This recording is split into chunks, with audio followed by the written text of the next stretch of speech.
Sejam bem-vindos, pessoal, a mais um mock class aqui, em especial da MIC, em parceria com a EFIG, estando aqui junto com a Dr. Miv, que é uma professora fantástica, diretora da parte de educação da faculdade da MIC na Irlanda. E eu acho que é uma grande oportunidade para vocês trocarem essas experiências, ela falar um pouquinho, passar um pouquinho desse vasto conhecimento que a Dr. Miv tem para nós aqui no Brasil e vocês poderem ali compartilhar um pouquinho da experiência de vocês. Vou pedir, então, para que vocês mantenham o microfone fechado. Se vocês quiserem perguntar, interromper, conversar, por favor, abre o microfone. Vamos conversar hoje com a doutora Miv, que hoje vai ser a última session, então vamos aproveitar esse tempo, tá bom? Thank you very much, Dr. Miv. Thank you, Holly, for joining us. Hi, thanks, Diego. Bon dia, everyone. Bon tarde, as it is here the evening time. So thank you all for joining us and for joining this collaboration with EFIG and Mary Immaculate College today. My name is Holly Cameron and I'm the Director of International Engagement at Mary Immaculate College. And I've been to Brazil 5 times and it's my favorite country to visit. Before my colleague, Dr. Maeve Liston, begins, I just want to provide you with some details about the college. Mary Immaculate College is a university-level college that was founded in 1898. It is the oldest third-level institution in Limerick, which is Ireland's third largest city, and it is located in the Midwest of Ireland. MIC has a reputation for excellence in teacher education and the care of its students. And we have a growing and diverse community of just under 5,000 students enrolled in undergraduate programs in education, liberal arts, early childhood care and education, and a range of postgraduate programs at graduate diploma, master's, and PhD levels. So if some of you were with us in the previous weeks, you've heard this before, and it was my colleague Sarah who introduced Dr. Liston. And Sarah mentioned that we had a group of 19 Brazilian teachers who came to our campus over the past year. And these teachers participated in a year-long graduate diploma in mentoring and leadership in schools. And during this program, they visited local schools and they worked with school supervisors and learned about the Irish educational system. The program was a great success and the students submitted their final assignments 2 weeks ago. And we have one of the students here with us today, Juliana, who's one of the teachers from Brazil. And there are just 3 of the teachers left with us. Everyone else has returned home now. So I don't know if, Juliana, if you can hear me, are you able to say a few words about your experiences in Portuguese, maybe? Hi. Hi, Molly, and hi, everybody. Can you hear me? Is that okay? Yeah. All right, good. Well, it's a pleasure talking to you. I think it's going to be in English, all right? And it was a pleasure. If you... Yeah, because they are from Brazil, but yeah, in English, and then everybody can understand. Well, guys, it was a great experience. I think it was the best experience of my life, and I have been abroad other times, but here it was unbelievable. Everybody is nice. Ireland is a very welcome place. Everybody here, I think the population, they are lovely, they are chatty, and they are very, very friendly. So you can make friends easily. You just can, walk on the street and go to some places, and they are always open to talk to you and help you, and somehow people from college, they are amazing. I have no words to say, and everything you need, they are always there for you. You can email them, you can talk to them anytime. Even the president of the college, he's accessible. He's a very good leader, and anytime you want to speak with them, you can. So it is really a great experience. If I were you, I would never miss this opportunity, because I would be crying if I hadn't come, because it was amazing. And all the course, the teachers were great.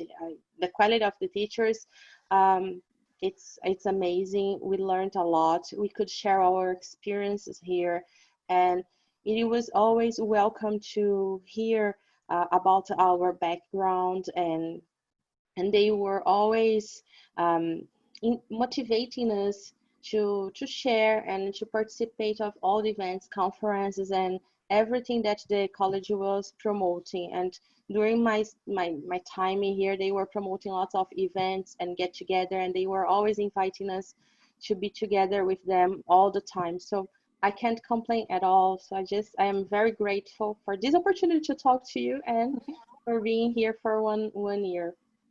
Yeah. Thanks so much, Juliana.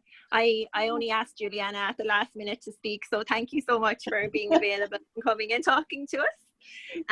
If I wonder, does anyone have any questions for Juliana just about the program before we start? No question. Okay. Maybe we can answer anything at the end, but thank you so much, Juliana. And I just want to echo what you've said there, that the college really prides itself on excellence in teaching and learning and research, and doing so with engaging and challenging courses. And that then the academic leaders, as you said, they're leaders in their fields of expertise, and there's a high level of academic quality in the programs they teach that's combined with their care for their students and their wish to help the students on their academic journey. And a great example of that is Dr. Maeve Liston, who's going to be leading the class today. Dr. Liston is the Director of Enterprise and Community Engagement at Mary Immaculate College, and she's also a Senior Lecturer in Science Education at MIC. She has extensive experience in teaching science and science education at all levels, the primary level, secondary level and third level. And she lectures at undergraduate and postgraduate level at MIC, and that includes on the Masters in STEM education. So that program as well might be of interest to some of you, and if you want some more information on that as well, please feel free to contact us. So I'm going to finish up speaking now as well, and I just want to say Muito obrigada for joining us this evening and joining FEG, and Dr. Maeve Liston will speak now, and please enjoy the class. Thank you. Okay, hi everyone. Welcome back to everyone. I think everyone was here in the last session and the session before. So this is our third and final session this evening. So the first session we looked at science education. Then the last session we went into STEM education and focused in on the engineering design process and the engineering habits of mind. So in this session we're going to talk about tinkering, and we're going to talk about design thinking. So just to kind of show you the flow, how science education is changing from just I suppose one subject area into a very much a disciplinary area, focusing in on creativity, focusing in on project work, and basically design. Diego will start, and throughout the recording I will stop every so while. I'll tell Diego to stop and we'll have a few questions. In this session we will explore the importance of science in the early years and how we can foster the development of curious scientists through exploring and playing with toys. We will also begin to explore the concept of tinkering. The magic of toys activate a sense of fun and discovery and inspire wonder and interest in all of us. So how many of you have played with toys in your life? How often did you play with these gadgets and toys and created models when you were younger? Now, I want you to think back to your favourite toy. How did you play with this toy? And what did you enjoy about the toy?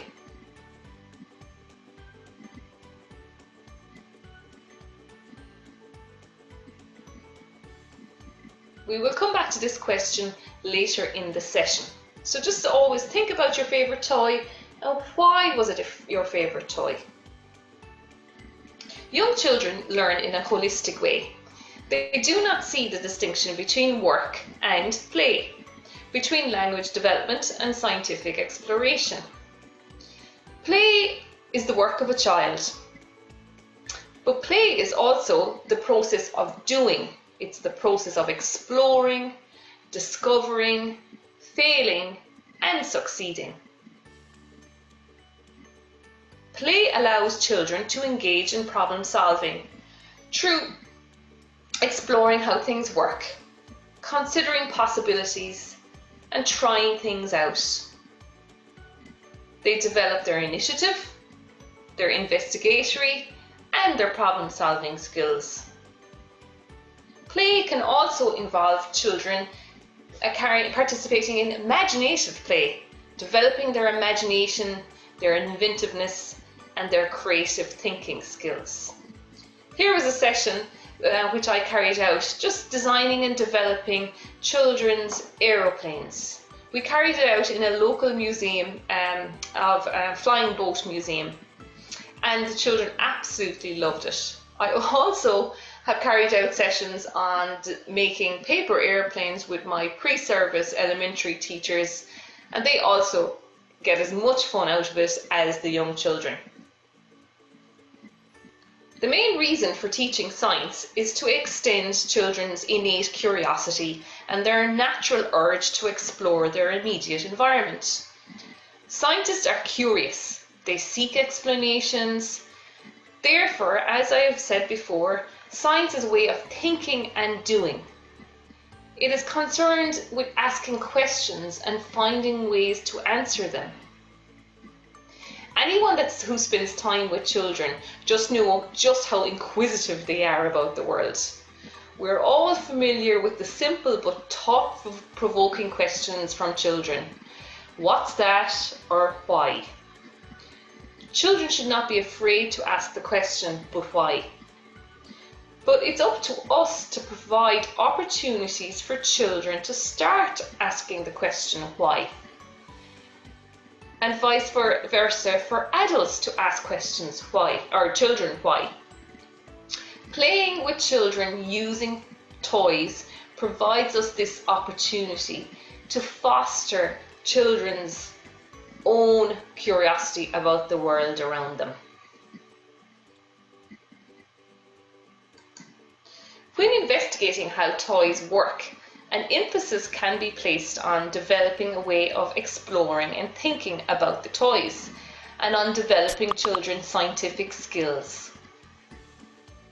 Some of the scientific skills that scientists use when solving problems can be developed when you're playing with toys. For example, identifying a question, making predictions, designing investigations, obtaining evidence and interpreting this evidence, analysis of data, and arriving at conclusions.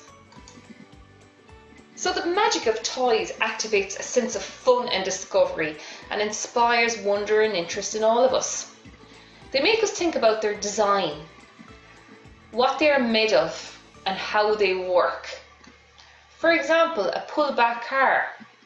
How and why did that pullback car go forward?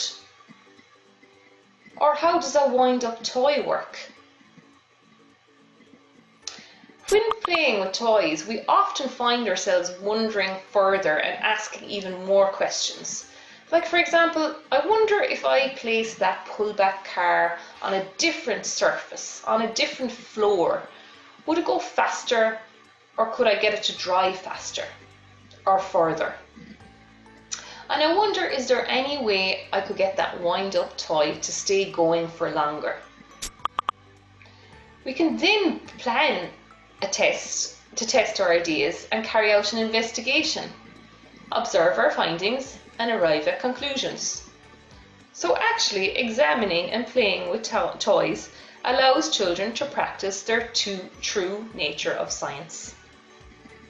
We could ask further questions then and challenge children. For example, how can this toy car possibly zoom 10 meters across the floor after we pull it back only 20 centimeters? Or how is it possible that twisting this handle on the side of my wind-up duck or toy can make its feet wobble? So, staying on the theme of playing with cars, we're going to look at questioning and what sort of questioning should you be involved with your children when they're playing with toys. So playing with toys can not only be hands-on, but it's also very, very minds-on, involving questioning and reflection. Playing with toys should facilitate the asking of questions, the posing of challenges, the solving of problems, and making discoveries. Questioning during play can help children then to challenge their existing understanding and knowledge, but also facilitate opportunities for them to make connections and see patterns. So, just an example of when you are playing with children with their toys. Very firstly, like any scientist, I'd get them to observe. I'd get them to describe the toy, what the car is made of, what are the car wheels made of, how does it feel, what else do they notice about the car, and on what floor surface does it drive the fastest. All scientists need to make predictions or a hypothesis. So I wonder, would the car drive faster on the tiles or the wooden floor? And of course, always ask them, why do they think this? They need to test out their ideas and test out their predictions. So why I'm questioning things like, why do you think the car went faster on the wooden floor? Or why do you think the car did not drive so well on the tiled floor? You want them to arrive at a conclusion. So you should ask them, where's the best place so in the house to play with this toy car? And why do you think this is the best place? Communication, dialogue and discussion is a big part of science. So again, ask them to wonder even more. Ask them to focus in on maybe the car wheels. I wonder, why are the car wheels made of rubber then? I wonder, could we improve how the car is moving on the other floor surfaces? Could we change the design of the car possibly? Or is there anything else we would like to investigate about the car? Now, it's over to you. I give you a wind-up toy and a spring toy. And I want you to come up with questions that we could ask the children about the wind-up toy and the spring toys. Second question I want you to think about is, so you have lots of different balance toys. So take a balance toy and think to yourself, what questions could I ask about the balance toys? So first off, a wind-up toy or a spring toy, what questions could you ask the children? Or a balance toy, a yo-yo, for example, a spinner. What questions could we ask them about the balance toy? Okay, we'll stop there, Diego.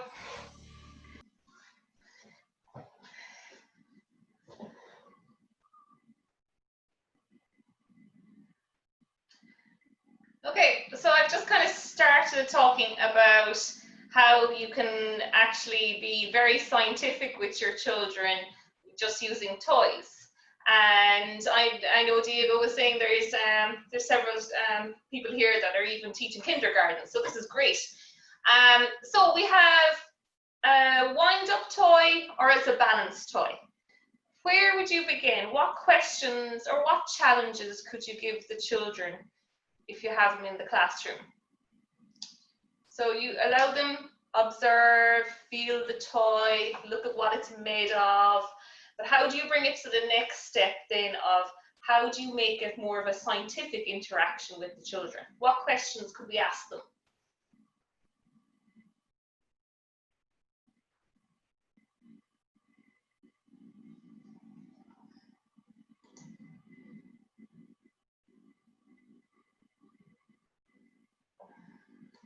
No one is going.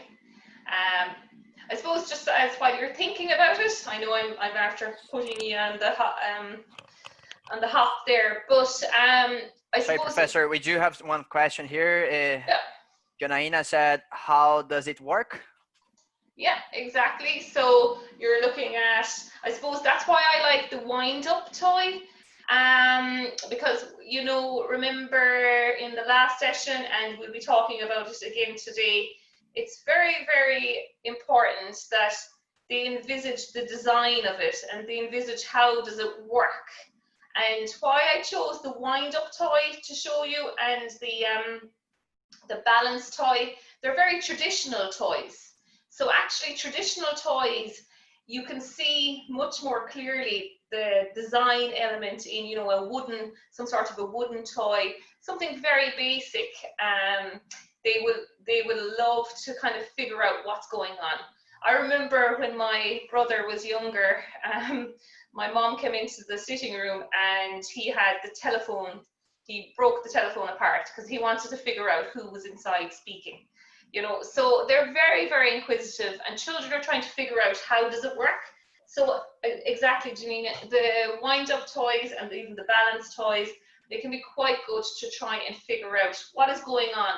And actually, they might not know the terminology, the scientific terminology of friction or whatever, but they will still try and make sense of it themselves. And that's where I suppose oral language comes a lot into science all the time. They're discussing how they think it works. And, you know, it's important. There's no right or wrong answers in science when they're that young. Let them try and figure out how does it work themselves instead of telling them how it works. I don't know if this would be like a very feasible question for the kids, but for example, I would ask how many times would they have to wind it up, the toy, in order for the toy to go longer? I don't know, again, for the age, if this would be like a really appropriate kind of question, but just came up to my mind right now. Like, how many times would they be able to grind it up the toy so the toy would go longer? Yeah, no, that's excellent. I suppose in the maths curriculum, you know, as you all know, the younger age group, you know, it's number, it's counting, but then we move on to estimation, and then with older class groups, they can actually measure. So in Ireland, we use centimeters. We don't usually use inches, but we start with centimeters, small scale, and then we move up to meters with them. So actually, you could actually take that toy, Andrea, as you say, and it depends on what level you have them at. If they're very young, they're just counting how many times they twist it, and they're counting maybe how many steps they go, and that's as far. But they're still making a prediction, and they're trying to tell you why. So you ask them, how many steps do you think it will go? But always ask them why they're thinking that prediction, because that's where the higher level thinking will come in. But then as you move up along, yeah, you can bring in your math, you can bring in your measuring and estimating, you can bring in your presentation of data on a graph, on a table. So what I find with any activity I do, you can actually do the activity with younger class groups, but sometimes it's simply by changing the data gathering and the data analysis and just the discussions as you move up to the later class groups. It works brilliantly. I have used toys with every class group and they love them. Any other questions? I suppose why I chose the wind-up toy, because we have the concepts of energy in the science curriculum here in Ireland.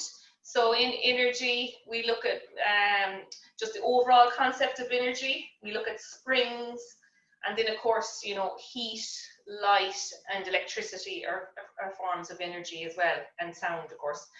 And then in our forces, we do a lot on balance as well, distribution of mass. So there's, anyway, it's, you know, the old cliche, science is everywhere, but actually there's science and engineering in absolutely every single toy, whether you have it at home or whether you have it in school. So really do use your resources. Like the first session I said, every school has children's literature and children's books, and there's science in every single book if you try and find it. So here again, toys is a great way and a very inexpensive way to explore science. Okay, will we go on, so Diego? Thanks.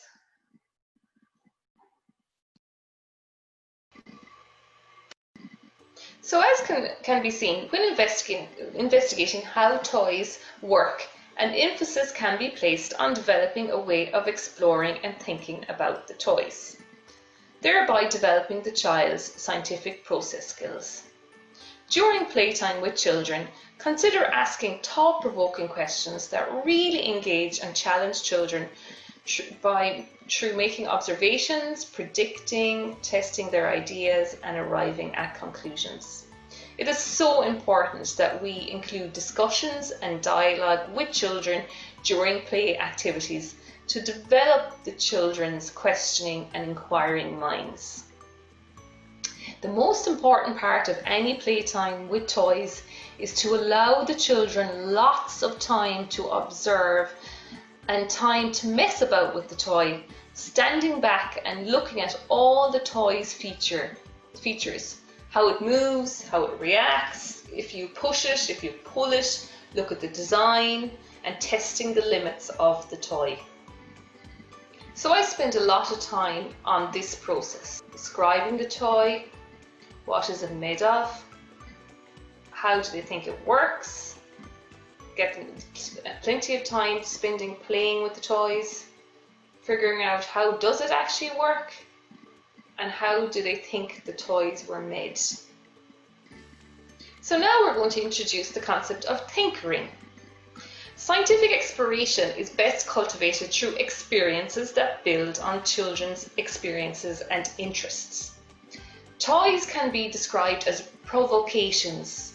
This was a term coined by Reggio Emilia, meaning resources, experiences, and ideas which can be used to challenge children's thinking and stimulate investigations and discoveries. All children, and even ourselves as children, most certainly at some stage in our lives, have broken or dismantled a toy to figure out what was inside. Therefore, toys can be a fantastic opportunity for adults to develop children's tinkering skills. However simple or complicated it may seem, the design and construction of a manufactured toy has involved many different scientific and engineering concepts. So basically, tinkering is fiddling, it's toying around, it's messing, it's pottering, it's dabbling.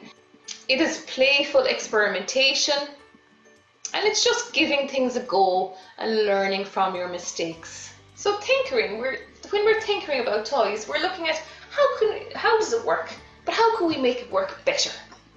Doorley 2014 describes tinkering very well. At its core, tinkering begins with problem solving and a curiosity on how something works.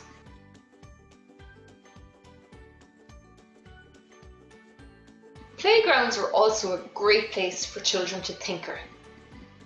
So they're looking at, like the toys, they're looking at, for example, how do they balance on their seesaw? How does their roundabout work?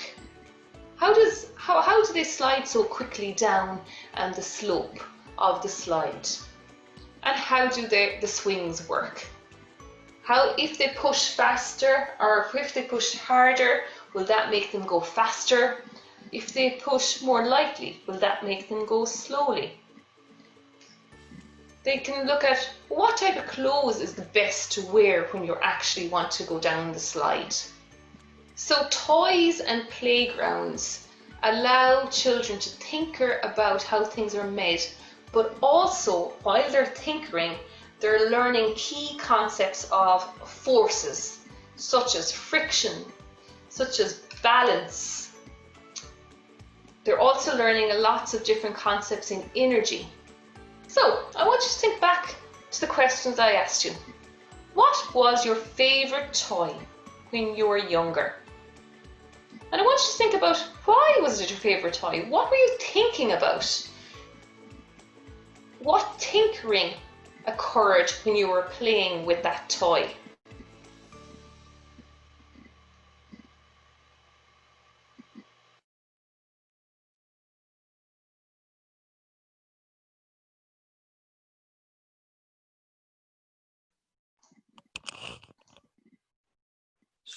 Okay, back again. So yeah, I asked you to think about the toys that you actually played with. And I just put up a few of the toys I played with. It's probably giving away my age a bit, but anyway. So, you know, think back, there was probably one toy that stands out to you But I want you to kind of think, why is it standing out to you, and why you liked it so much, and actually to see if it had anything to do with tinkering now, or was it any way scientific in what you were saying. And as Janina, as you can see, you know, your question about how does it work is very important in tinkering as well. So does anyone want to give it a go? What toys they played with and why they liked them so much? One of the toys that was really my favorite one was I was given kind of like a whiteboard so I could draw. Yeah. So that was my favorite toy, believe it or not. So I spent most of my time like drawing pictures or drawing stuff. It was like a, I don't remember the name, but it was like a kind of like a whiteboard, so you could draw, I mean, on it. And that was my favorite toy. That was the toy that really stands out. Yeah, but that's interesting because actually you were probably drawing what you saw in your mind and your imagination and what you were observing around you. So if you remember last week we were speaking about engineering, and I said that make sure you get the children to take time to draw sketches, because that's what an engineer does, a scientist draws sketches, an architect, you know, you have to draw sketches of your design. So that's really interesting. So yeah, so it is actually observation and getting your ideas from your mind onto paper and talk about them actually is a very scientific process. Yeah. Any other toys? I think my favorite toy, as far as I remember, was my still are my favorite. It still is my favorite toy. Is my roller skate. Yeah. Because I like, you know, the speed and spinning, things like that. A lot of forces in. I had roller skates, and then I tried roller blades. No, the roller blades never worked with me. I kept wobbling. But actually, there's a lot of, you know, balance and forces being applied when you're playing with your roller skates. And I suppose you probably noticed when you were playing with your roller skates, different surfaces around, you know, your local park or wherever you played with, I suppose wore them were different. So actually you were exploring a lot about friction and forces, probably without you knowing what you were doing. Yeah. Yeah. Exactly. Yeah. Any other toys that were kind of quite, what would I say, there was a lot of engineering in them or design in them? I think you can start picking someone, Dr. Miv. They are very shy. They don't need to be shy. It's the third session, so you can start picking someone. I'm kidding.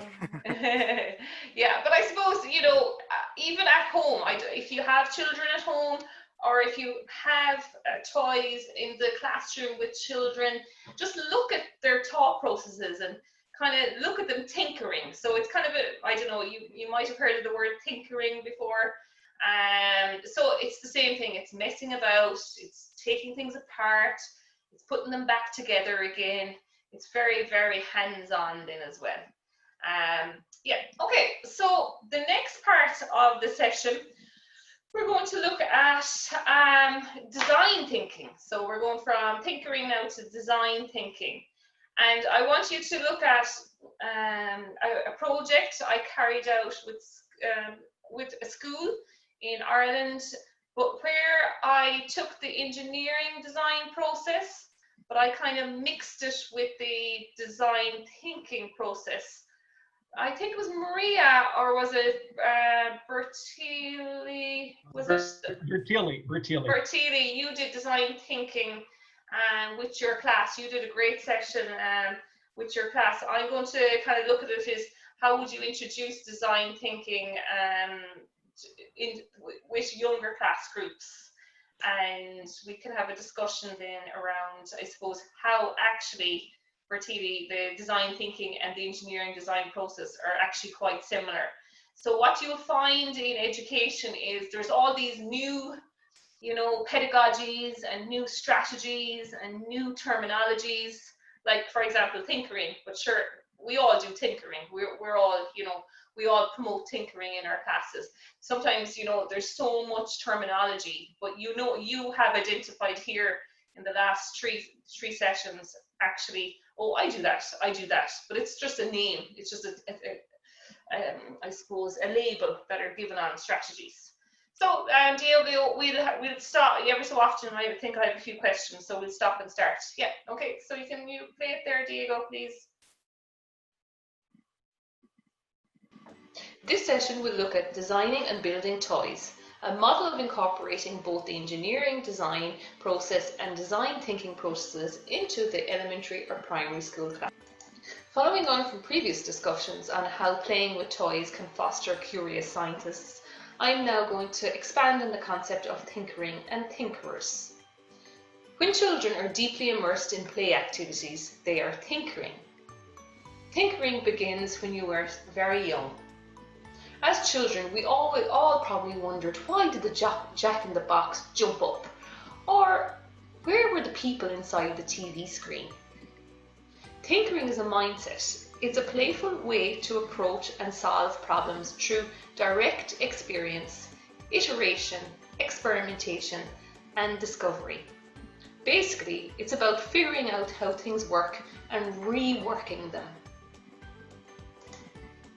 Tinkering involves taking things apart. It is the art of composing and decomposing physical things. Therefore, tinkering involves the emergence of play and inquiry. The process should not involve any instructions and trying something that is not familiar to the child. Remember the Marble Madness run? This began with the children exhausting possibilities and ideas that they initially thought would work.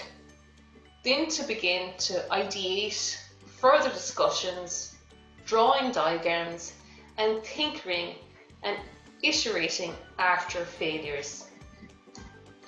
This activity allows children to value others' ideas and value communication, facilitating useful discursive design practices. Okay. Now this is Louis' marble run. Yes! Yes! So as you can see in this video, my nephew carried out the engineering design process in designing his marble run. You can see the sense of accomplishment and achievement when after redesigning it several times, failing and succeeding right at the end. So now I'm going to introduce another concept, design thinking. So I want you to think about, what is design thinking and have you used it in your lessons before? Okay, we'll stop here. Inventing and making facilitates the... Yeah. Okay, so just before we get started, has anyone got to take a shot at, or probably knows what design thinking is? I know, Bertilia, I probably would put you on the spot, but what actually is design thinking? If we had to explain it kind of in our own words, or where did it come from? Actually, there's a group of designers here in Brazil that they work with design thinking for education. So okay. I took part in some of their workshops. That was like many, many years ago, so I don't remember the terminology properly. But basically, it's the idea that you look at a situation and you try to design a solution. So you have the steps to think about, always thinking about the result. So you're looking at the problem, thinking about your client. So for that group, for that situation, how can you design a solution that works for them?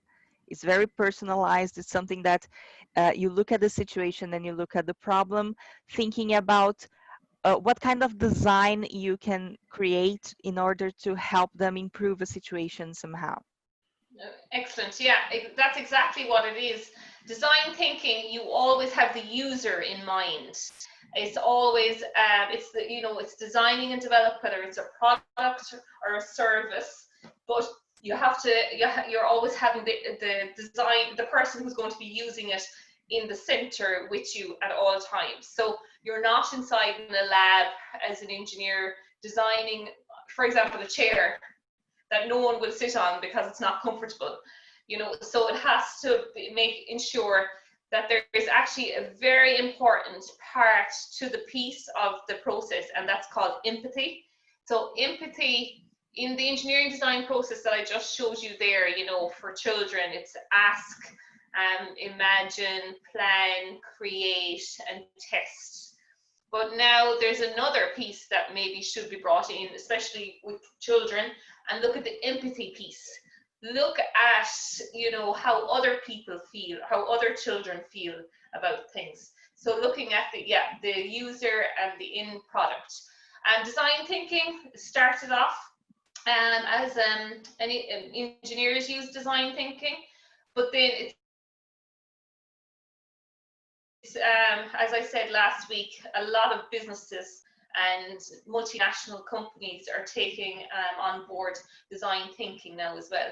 So with the engineering design process, there's steps, and you know, you can go, you know, it can be a loop, you can go back steps, you can go forward steps. It's the same thing with the design thinking process. There is several steps to it, and we look at these steps now.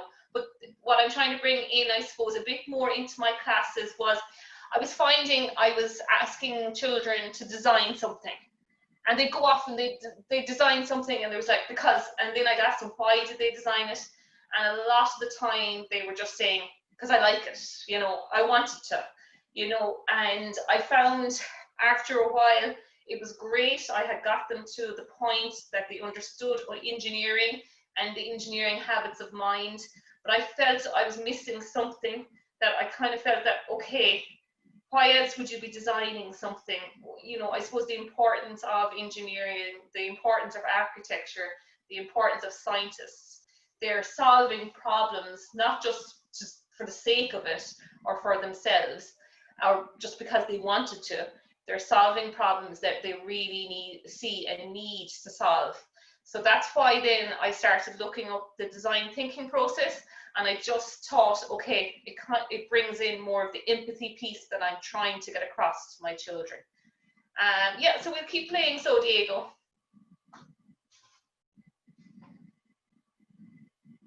Development of scientific process skills and the engineering habits of minds among the children. Such activities allow children to think and act like engineers, engaging in such behaviours as systems thinking, adapting, problem finding, creative problem solving, visualizing, and improving. Many argue that children are natural designers and engineers, building with sand, with blocks, with paint, and with glue. Doherty states that building requires the skills of an engineer, a contractor, and an artist. When children have the opportunity to construct, they learn how to pose and solve problems, make judgments about the construction process, and come to an understanding of how to put things together. Through this process, they will envisage, plan, and invent three-dimensional sculptures and decide how to build strong structures. So now we're going to look at similarities between the engineering design process and the design thinking process. Design thinking is a way to solve a problem. Also, the engineering design process is a way to solve a problem.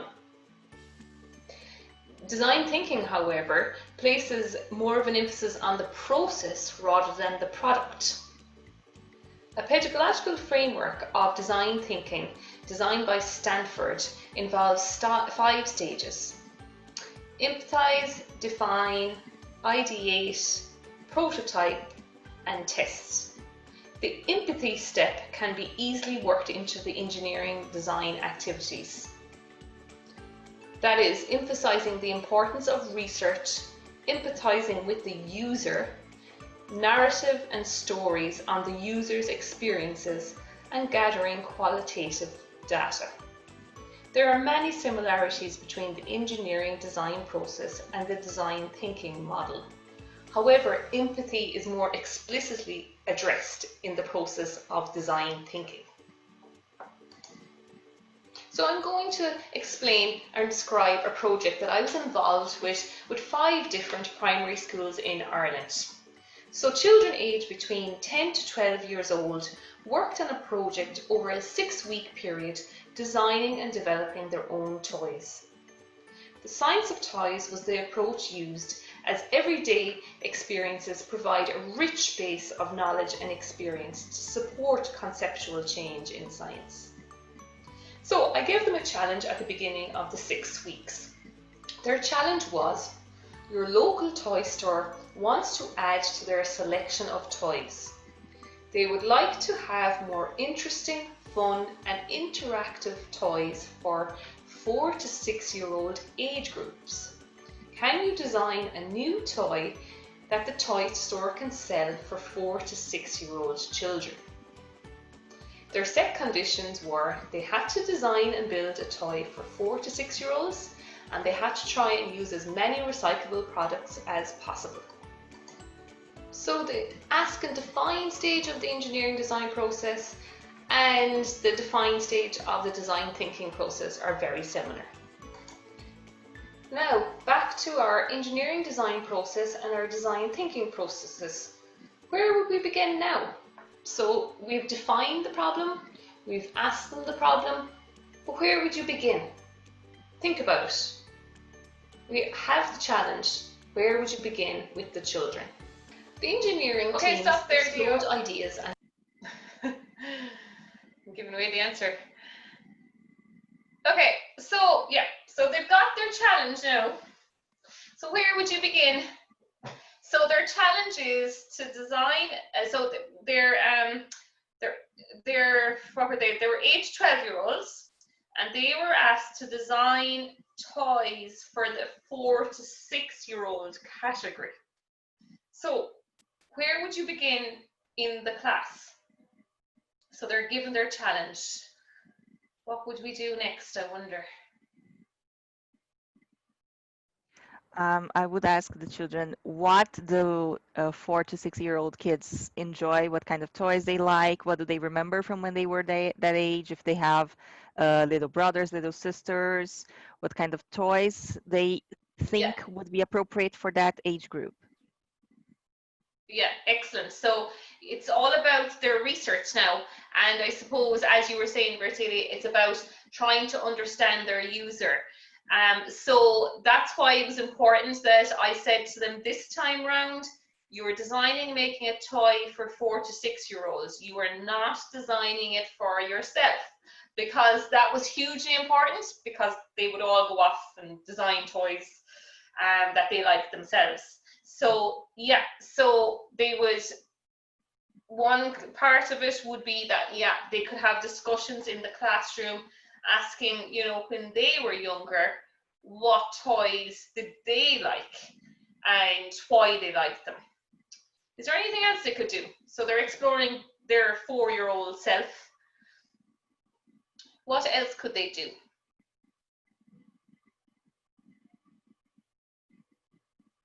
We're trying now, I suppose, to try and get them to understand the user and trying to bring in that research piece into the class. We could allow them to work with different toys and what do they like about them, yeah. And if would they do any change to make it better. Yeah, excellent. Yeah, so you bring as many toys as you can into the classroom and get them to kind of figure out what they like and what they did not like about the toy. Now, just be mindful, these are 8 to 12-year-olds, and we want to make it for 4 to 6-year-olds. So yeah, there, Bertile and Janine, you will see I did both of those steps. What would be the third step, I wonder? I think maybe work with the skills of a 4-year-old, what kind of things they are able to do. Exactly. Actually, what I did then was, actually the children came up with the idea. We went and we interviewed the 4 to 6-year-olds in the school. So this is where the empathy piece came in, and where we designed, you will see now, I explain it, we designed and developed an empathy worksheet and interview. So we said, okay, we have to go down to the 4 to 6-year-olds in the school. What are we going to ask them? So you will see now they designed and developed some sort of an interview sheet, and they went and they interviewed in groups. They went and interviewed groups of 4 to 6-year-olds. So we'll play it there, Diego, again. Yeah, thanks. How they could collect information for their design challenge via mind maps and using the following questions provided to them. Why? So I asked them why. What was the problem? Who? Who are the users? What? What are our aims? What do we want to achieve? And with what? What are the available resources? So we asked them why, who, what, and with what.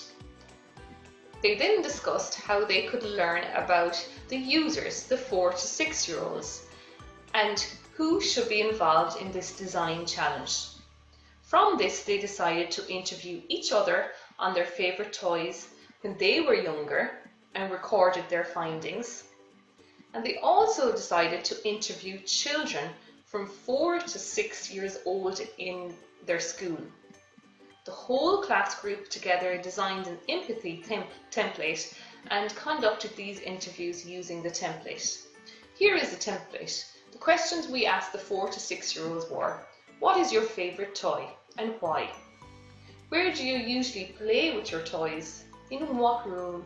On the floor or on the ground?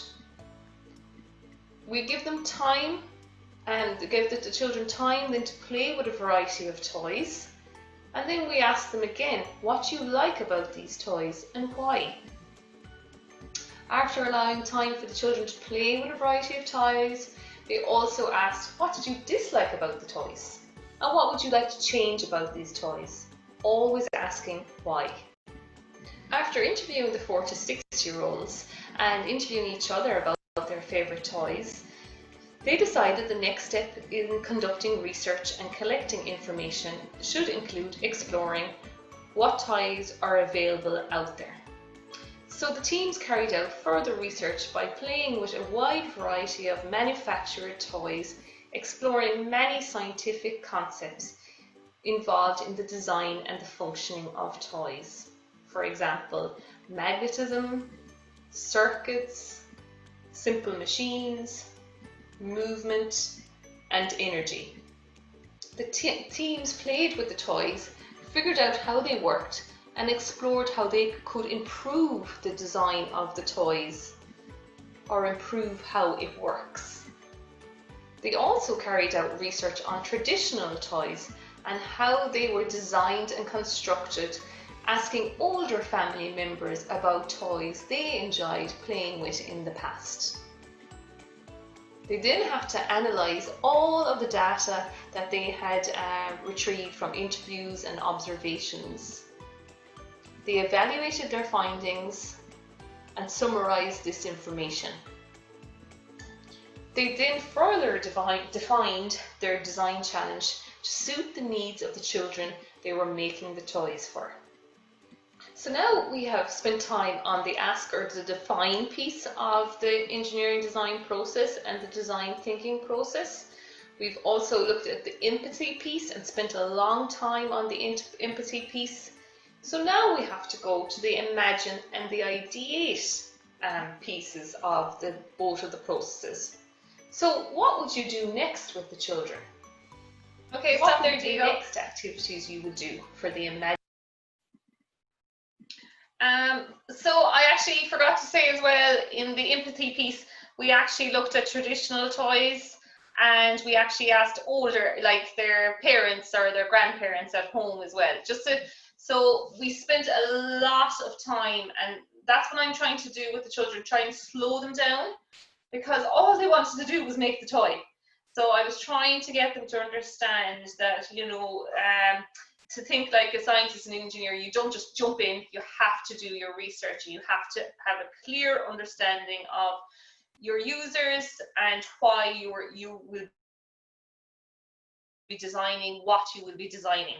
Because at the end of the project, when they designed their toys, we got them to present their toys, but we made sure that they described why did they design that particular toy, and it had to be based on their evidence. It had to be based on all that research and all those findings and all the feedback they got from everyone at home, all the children in school, and that's why they came to their conclusion.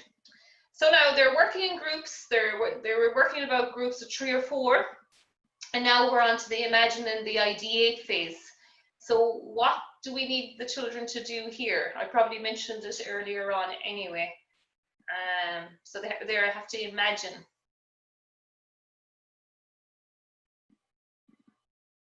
What would we, so they have gathered all their data. They know what the children want. And what's the most important part? I suppose I spoke to you, Andrea, about it with your whiteboard.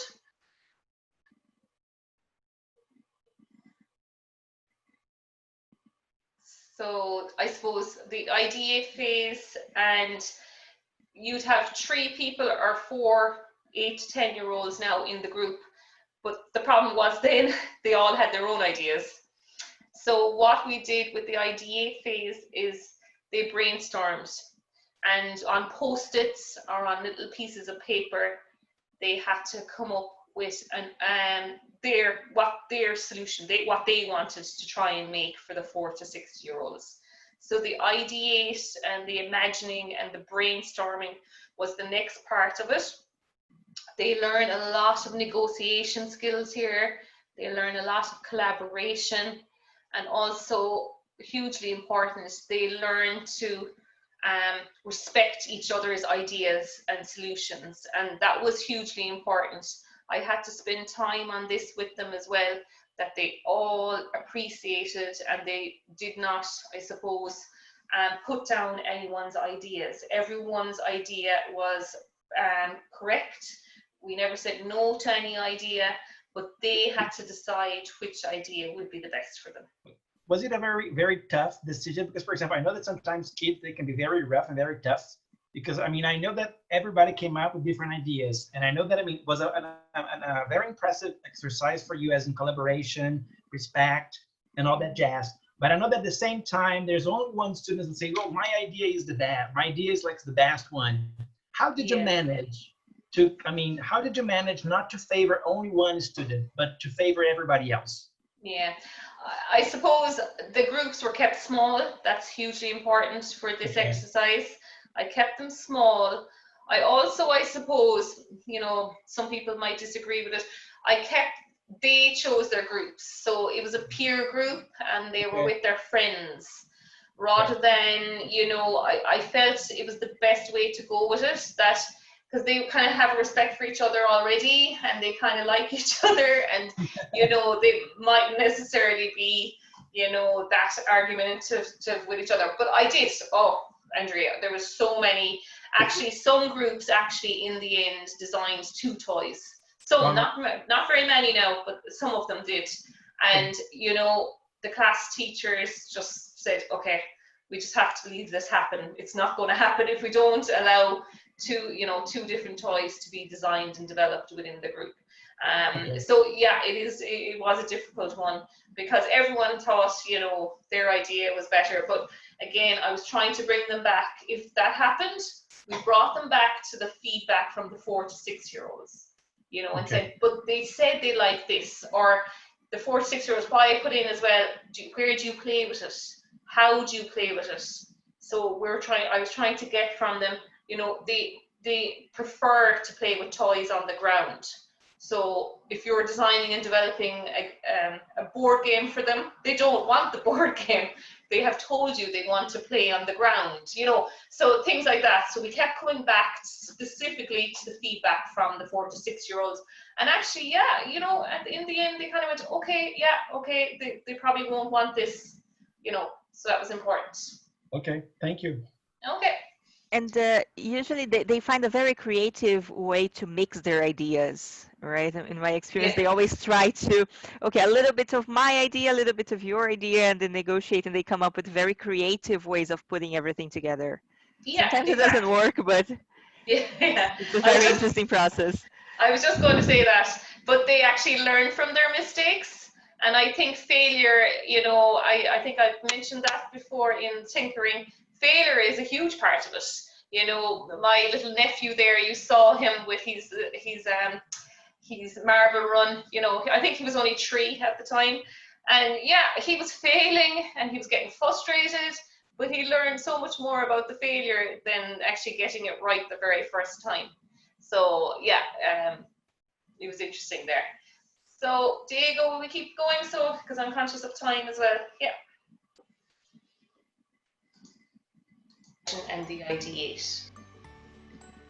Team members brainstormed as many ideas as possible on how to solve the problem for the toy store and come up with several possible ideas and solutions for the users. They wrote all their ideas on post-it notes, displaying and examining them in a clear area of the classroom. They then came to a consensus as a team on what toy they were going to design. The team decided on how to design their prototypes by sketching their designs. While sketching their designs, they were asked to keep focusing on the function of the toy, the set criteria of the challenge, and what the toy would look like and how it would work. The team members gathered materials from home and from the school that they needed to build their toys. They built their toys in their teams with help from adults where necessary. The teams tested their toys to check if it worked as they expected and as per the criteria.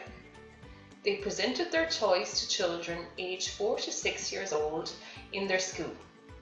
These children played with the toys while the teams asked questions about the features of the toys, how it worked, what they liked or disliked, and gathered feedback on how they could adapt or improve their toys. The teams went away and decided if they needed to change anything of part of their design based on the feedback from the 4 to 6 year olds. So they spent time on maybe improving or adapting their prototype and retesting it. They then presented back their prototypes back to the 4 to 6 year olds. They also presented them to their peers in their classroom, mentioning the problem, their design solutions, and their results. They evaluated the design based on how well the design met the criteria, solved the problem for the toy store, and of course, met the requirements for the 4 to 6 year olds. Here are examples of some of the toys that they designed and developed.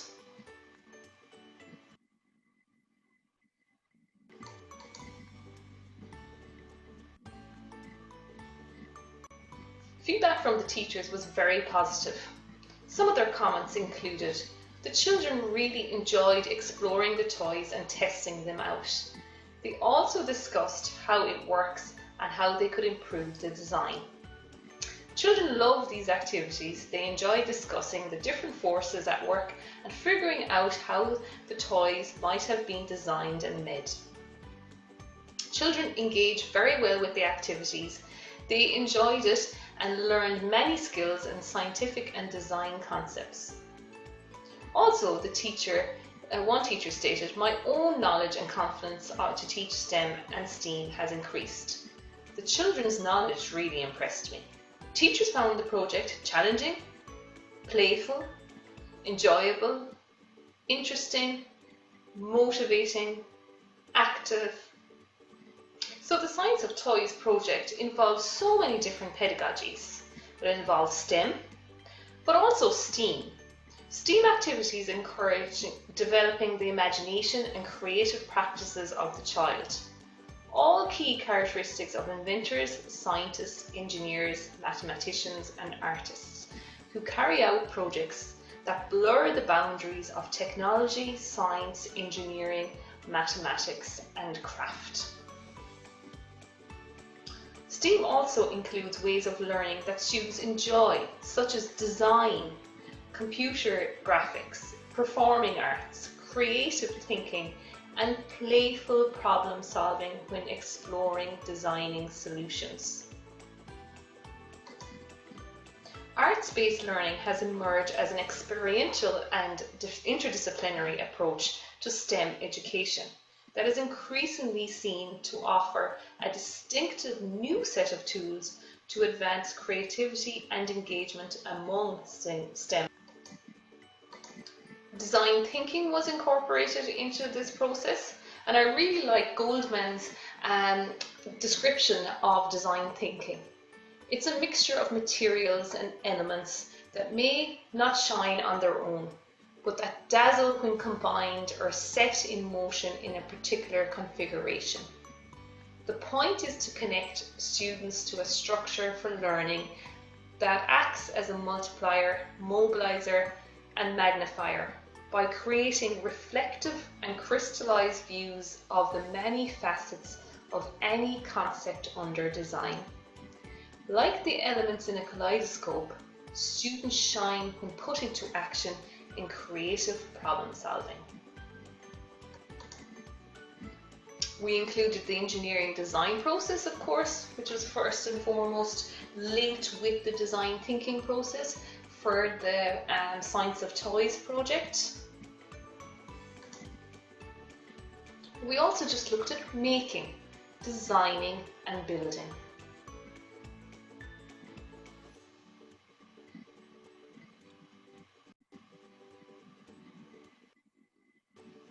And of course, where we began this session with tinkering. It involved tinkering, the process of testing minor changes. The outcome evolved over time, being adapted and improved based on the feedback provided and based on the feedback provided by ourselves as tinkerers in the loop.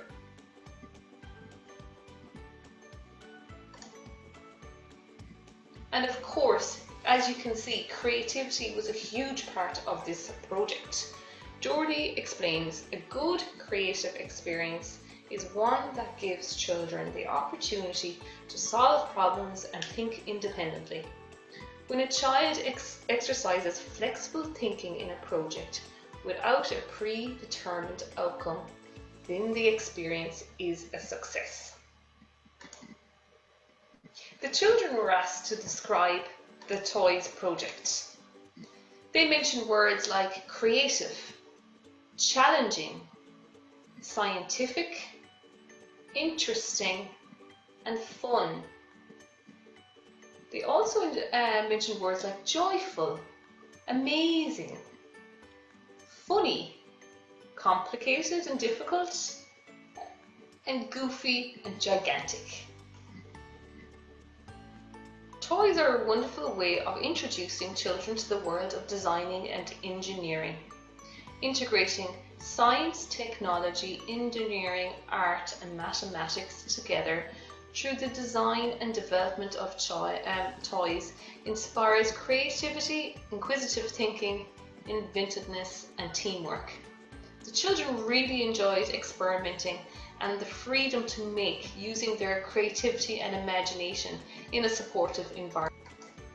The children were designers, inventors, makers, artists, crafters, scientists and engineers.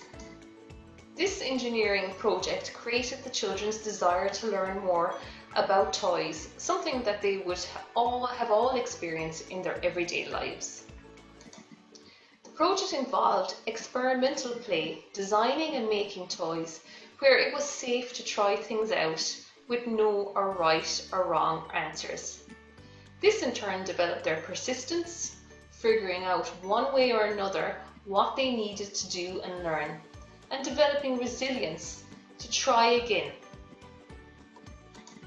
when the experience failed. From the children's comments, the toys that they designed, it was evidence that the design and making experience promoted openness and collaboration. A lovely aspect to this project was also seeing how the children were so open, willingness to share their work and what they were learning with other teens. The IKEA effect was very evident through their interactions with other teams playing with their toys and they had designed and built, valuing their creations much more than they would have ever valued other toys made by experienced designers and makers.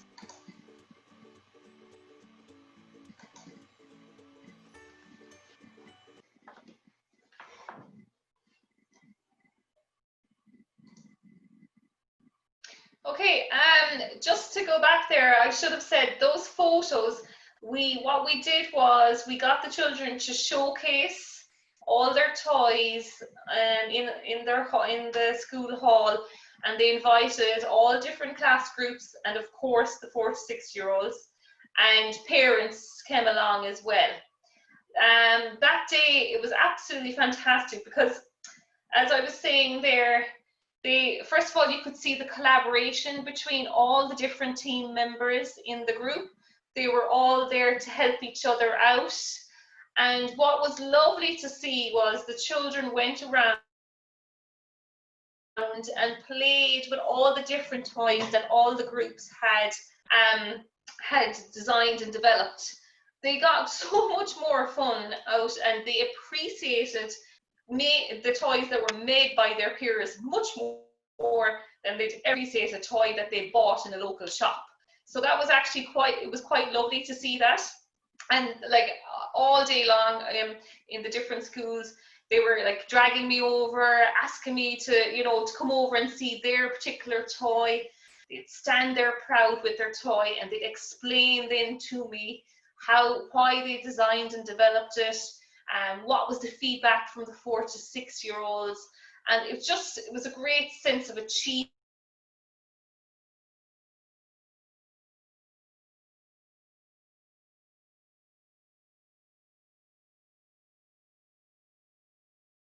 The younger class groups, they were presenting it back to their parents, and they were presenting it back to their teachers, all the teachers in the school. And I suppose I liked that they valued each other's creations. There's a lovely, I just showed you there was a lovely description of design thinking, and it compares it to a kaleidoscope, which is very apt because it's a toy. But what they were saying was, like a kaleidoscope, the students shone, the children shone, they really were shining, and that was because of the creative problem solving process they had gone through.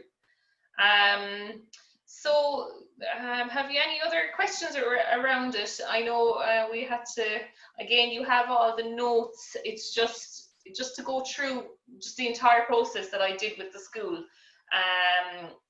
They also, it was important to say as well, when we designed and developed when the children designed and developed the toys, that piece of, they went back and they presented their prototypes to the children, but they got feedback again.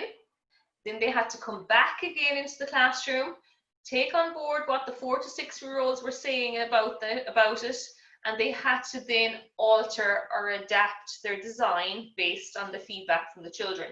Sometimes it might have been they didn't like the color and they'd have to go and change the color or something like that. Or other times they were finding maybe the pieces were too small and they wanted them to be a bit bigger, so that they could actually kind of work with the product more. So it all depended on the feedback. But I can tell you, the 4 to 6-year-olds were strict enough. They didn't hold back in their feedback. They get, if they didn't like it, they told them, which was really, really good, because it took the teacher out of the equation, and so it was the 4 to 6-year-olds who were kind of saying, no, we're not happy with this, go back and change it. And they took it on board, and they were quite happy to go back and change it then as well. So have any of you tried to design toys in the classroom?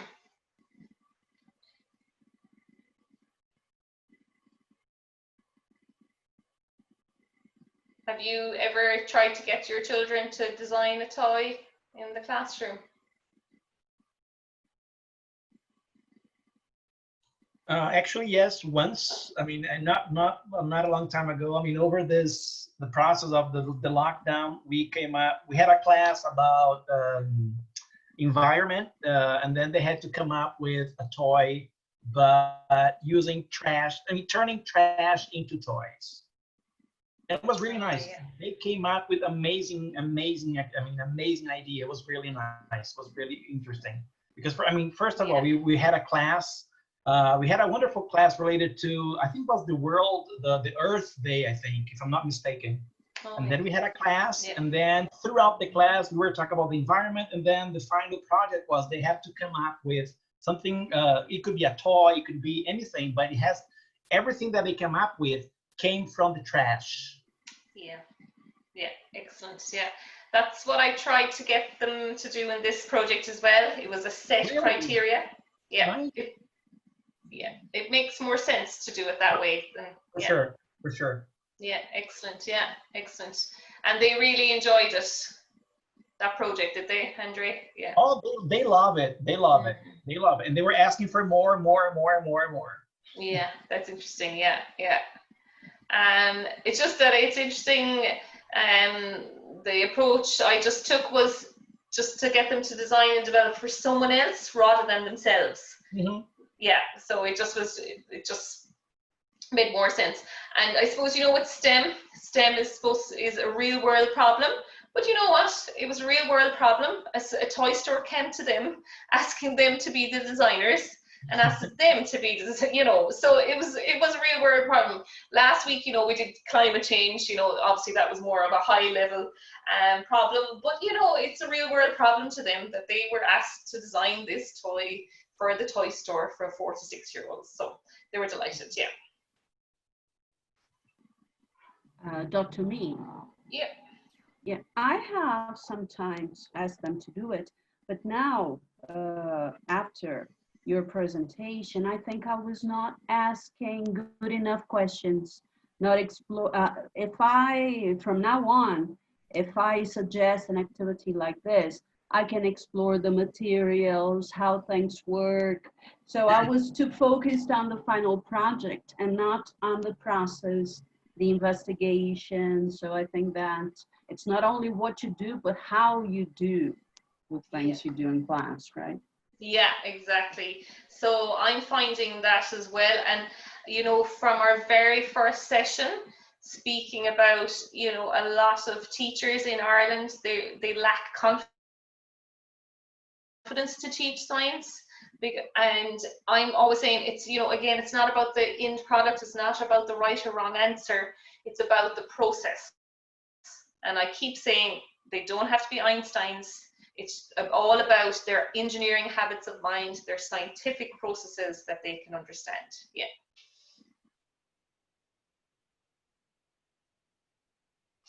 But I'm sure you were doing a great job though, Maria. I bet you were fine. You know, it's just to kind of keep what's the most important, what do you want to get from the children. So, no, is there any other comments? You know, my email anyway is there on all the PowerPoints. Diego will share the PowerPoint with you. There's extra slides in the PowerPoint and you can go through it much more slowly. And yeah, but make sure you keep in contact. If you need anything, just email me and I can help. Or just follow my Twitter page. Well, it might go a bit quiet for a while now, but it'll be, I usually put up activities that I do with children and my students, teachers on my Twitter page as well. Oh, fantastic.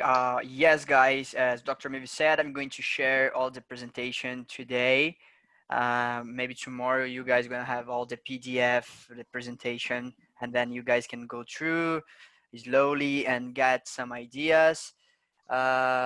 Yeah, so I just want to thank you, Dr. Mee, for this amazing experience that you shared with us, all your knowledge and all the experience that you have been in these years. Sharing with Brazilian educators was an amazing opportunity for us. So thank you very much. Oh, you're welcome. I enjoyed it. Beautiful. So guys, that's the end of the last session of this semester. I really hope you guys enjoy this opportunity. Hopefully next semester we can have more. But I mean, today is the last one of the semester, but we will keep you in touch. Just going to pop up my email address. So if you want to send an email asking anything about it, please just email me. The email is on the chat box. Yeah, so I just want to invite you to, at 5 o'clock is going to start a webinar. So invite your students. Efiji is bringing a lady from Switzerland, and she's going to tell you the opportunities of Switzerland and how the university in Switzerland can bring for young students and of course for masters and maybe PhDs. So I want to invite you to watch this webinar to follow up. In the meantime, thank you very much, Dr. Miv. Thank you very much, Holly. Thank you very much, all the students, the Brazilian students that were in MIC and just came back to Brazil. I hope you guys are healthy and safe. Welcome to Brazil again. So hopefully one day we can go all to Ireland and meet everybody so we can do something great. Holly, MIC is doing some great programs. So if you are interested to study at MIC, do some graduate, postgraduate, masters, please let me know so we can arrange a meeting and then we can discuss better. Okay, so I'm just going to speak Portuguese very quick. Pessoal, muito obrigado. Eu vou pedir só que, por favor, quem puder aí mandar um feedback das aulas, aí um recadinho para a professora Miv, por favor, mande ali no meu e-mail, tá bom? Que eu encaminho para ela, ok? Thank you very much, guys. It was such a pleasure to be with you in these 2 weeks, and I hope you guys have a wonderful day. Thank you all. Okay, thank you. Bye.